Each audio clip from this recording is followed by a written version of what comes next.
안녕하세요. 요즘 프로덕트 디자인 분야에서 애니메이션은 선택이 아닌 필수로 자리 잡고 있죠. 우리가 아는 수많은 기업에서 이미 애니메이션을 사용하고 있는데 다들 아시죠? 애니메이션이 중요해지는 이유는 여러 가지가 있지만 제 생각에는 주목도와 몰입도를 높이고 고객 참여도를 높이기 위해서라고 생각합니다. 왼쪽에 멈춰있는 페이지보다 오른쪽에 애니메이션이 적용된 부분이 더 매력적이지 않나요? 막상 저런 걸 보면 나도 애니메이션을 해보고 싶은데 그래서 어떻게 하는 거지? 이렇게 막막하시죠? 새로운 기술을 배우는 것은 항상 막연한 두려움을 주는데요. 그건 저도 마찬가지입니다. 제가 평소에 프로덕트 디자인에 최적화된 애니메이션 툴이 있었으면 했는데 드디어 나왔습니다. 페이지라는 서비스인데요. 제품 디자이너를 위한 애니메이션 툴입니다.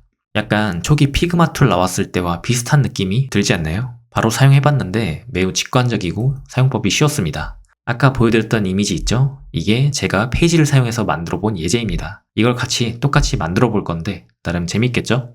이제 이렇게 페이지 사이트에 들어와서요. 오른쪽에 시작하기 버튼을 눌러줄게요. 그러면 이렇게 나옵니다. 제가 만들어 놓은 드래프트가 이렇게 있고요. 오른쪽에 여러분은 New를 눌러서 해주시면 되는데 New를 한번 눌러볼게요. 이렇게 새로운 파일이 만들어지는데요. 이 모습이 피그마와 거의 비슷하죠? 왼쪽에 메인 메뉴에서 Insert SVG를 눌러주시고요. 제가 전달드린 이 graphic.svg를 열기 누르면 이렇게 불러와집니다. 그럼 왼쪽에 레이어 영역이 있죠. 여기 눌러보면 레이어 이름이 이런 식으로 되어 있는데요. 이것들을 다 언그룹을 해줘야 됩니다. 커맨드 쉬프트 G 누르면 이렇게 풀리고요. 각각 선택해서 커맨드 쉬프트 G로 한번 풀었다가 다시 그룹을 해주면 이렇게 중심점이 가운데로 잘 잡힙니다. 여기 이름을 이렇게 변경해주면 이 사과에 대한 애니메이션을 적용하기가 편하겠죠. 그리고 이 스크린의 사이즈는 스크린을 선택했을 때 우측에서 이 위스와 하이트 값을 조절할 수가 있습니다. 여기에 위스만 360으로 변경을 해주고요. 나머지는 선택을 해서 왼쪽으로 살짝 이동을 시켜줄게요. 이렇게 해서 나머지도 이름을 빠르게 다 변경을 해보시면 되겠죠. 저는 시간 관계상 미리 만들어진 걸 기준으로 설명을 드려볼게요. 가운데 이렇게 오브젝트들을 선택하면 각각 선택이 되는데요. 애니메이션을 적용할 때는 아랫부분에 애니메이트라는 모드가 있습니다. 이렇게 누르면 프레임을 조절할 수 있는 타임라인이 나옵니다. 0초에서 3초까지 이렇게 조절할 수가 있고요. 이 시간을 늘리면 늘릴수록 시간이 늘어나죠. 최대 60초까지 할 수 있는데요. 저희는 3초로 한번 해볼게요. 그리고 현재 1초로 이동을 시켜놓고 이 사과만 샘플로 빠르게 보여드릴게요. 사과를 선택하고요.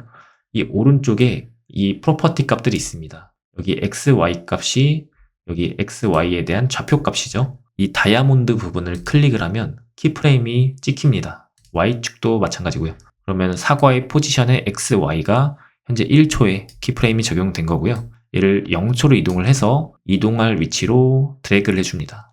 아래에서 저는 나왔으면 좋겠기 때문에 이렇게 이동을 해보겠습니다. 그러면 여기가 추가가 된 걸 볼 수가 있죠. 이 상태로 스페이스를 누르면 그럼 이렇게 이동을 하죠. 좀 밋밋하죠? 이런 밋밋할 때는 이 오른쪽에 있는 값을 조절하면 되는데요. 여기 전체 선택을 하고 오른쪽에 리니어라고 되어 있는 부분을 클릭해서 저는 이지 아웃백이라는 걸 한번 해볼게요. 조금 더 이렇게 텐션 있게 넘어갔다 돌아오는 이런 애니메이션을 적용했습니다. 스케일 같은 경우는 이 아랫부분에 이 트랜스폼 아래 스케일 X, Y 값이 있습니다. 얘도 똑같죠? X, Y 스케일 부분에 키프레임이 찍히죠. 얘를 다시 0으로 해서 0일 때는 여기를 다 0%로 해주면 되겠죠. 스페이스를 눌러보면 이렇게 되겠죠. 여기도 키프레임에 리니어 대신에 이지 아웃 100으로 해볼게요. 그럼 조금 더 커졌다가 작아지겠죠? 이렇게 이제 회전까지 한번 해보겠습니다. 회전은 여기 로테이션이라고 있는데요. 이건 완성됐을 때 0도이고 0일 때는 오른쪽에서 왼쪽으로 회전하면서 나왔으면 좋겠어서 40도 정도로만 해보고 재생을 해볼게요. 이렇게 돌아가지죠. 이번에도 마찬가지로 텐션 조절을 한번 해줍니다. 이렇게 되죠.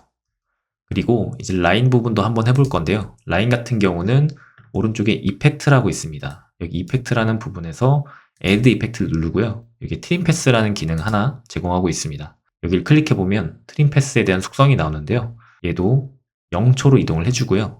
0초일 때 0과 0 이렇게 키프레임을 찍어줍니다. 그리고 1초일 때 둘 다 100%로 한번 해볼게요. 그리고 나서 재생을 한번 해보면 아무것도 안 보이죠? 왼쪽 아래를 눌러서 트림 패스를 스타트와 엔드 두 구간으로 나눠줘야 됩니다. 그래서 엔드 구간을 한 0.3초 정도 딜레이를 해줄게요. 여기서 중요한 부분은 엔드 부분의 시작점을 복사해서 커맨드 V 이렇게 0초에도 똑같이 복사를 해줘야 됩니다. 그래야지만 이렇게 나타나죠. 나머지는 잠깐 눈을 다 꺼볼게요. 이렇게 애니메이션이 라인이 나오는 걸 볼 수가 있습니다. 나머지도 빠르게 한번 해볼게요.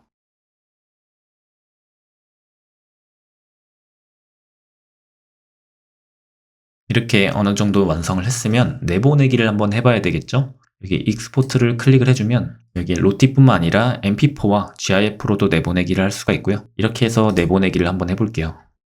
이렇게 JSON 파일로 출력이 됩니다. 그럼 이걸 개발자가 활용해서 사용하면 저런 애니메이션을 UI에서 바로 사용할 수가 있습니다. 이렇게 페이지를 사용해 봤는데요. 이 툴은 무료입니다. 이게 매우 중요하죠. 무료니까 지금 가입해서 자유롭게 사용해 보시면 좋을 것 같고요. 그리고 피그마를 한 번이라도 사용해 보신 분들은 피그마랑 비슷하다는 느낌을 받으셨을 겁니다. 그래서 큰 어려움 없이 빠르게 학습하실 수가 있고요. 웹 기반의 실시간 협업과 파일 버전 관리, 코멘트 이런 좋은 기능들을 제공하고 있습니다. 앞으로 추가될 예정인 기능들도 있는데요. 저도 사용을 해보니까 정렬 기능이 있으면 좀 편할 것 같고 개인적으로 기대되는 기능은 핸드오프용 데브 모드와 피그마 연동 부분입니다. 여러분도 기대되시죠? 나중에 업데이트가 되고 기회되면 페이지에 대해서 또 다뤄보겠습니다. UI 디자인 하시는 분들에게는 페이지 정말 강추드릴게요.